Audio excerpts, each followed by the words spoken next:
Hello, I'm Kevin Honeycutt, and welcome to this episode of Raising Digital Kids. Today's episode is called Opening the Web 2.0 Toy Box. And in education, a lot of times we think of these things as tools, but I think at home we can think of them as toys. So I want to show you where to find a whole bunch of free stuff that you can open up and play together with your kids and learn at the same time this summer. So if you go to kevinhoneycutt.org, KevinHoneycutt,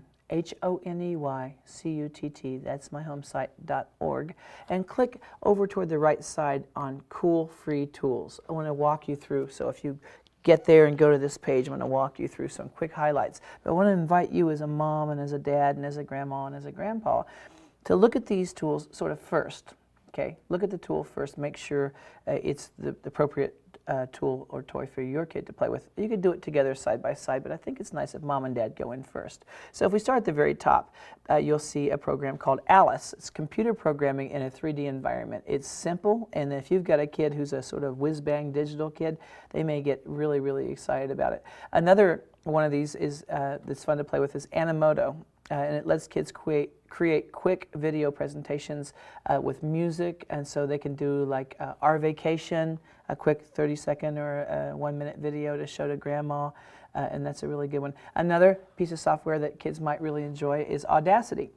It's free to download and works on the PC and lets kids make music or do like a podcast or tell a story with music and just really experiment with music and audio with your computer. So if you get the grandkids over at the house for the weekend, you want to take them on a quick tour, some fun things they can do on your computer, that may be great. Another one that I've done one of these episodes on is Art Snacks, and I recommend that you take a look there. There's a lot of drawing videos that your kids can do in a safe environment.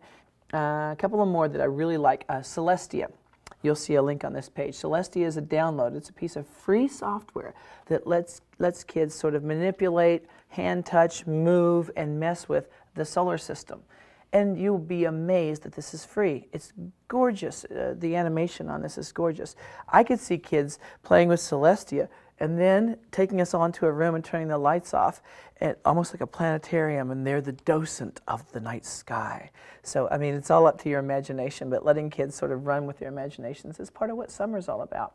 Comic Life is another one that kids can play with, where they make their own comic strip. Now, kids usually really like this one, but I encourage you to have the kids work on dialogue, narration, what the characters are saying, because while they're doing that, they're working on the elements of story, and this will serve them well back in the classroom. Another one that they can play with is Go Animate, and it's a piece of animation software or a website that's free that kids can use. Math Snacks is another one of my favorites. Kids can learn just-in-time math concepts that they might trip over next year. And this is a very simple little podcast, basically, that teaches kids basic math concepts. Story Creator, Myths and Legends Story Creator, you'll see it as Story Creator on this page, lets kids build a whole story like a comic strip and add sort of things that people say and work on the idea of setting and character and plot. Just a whole lot of really good stuff there.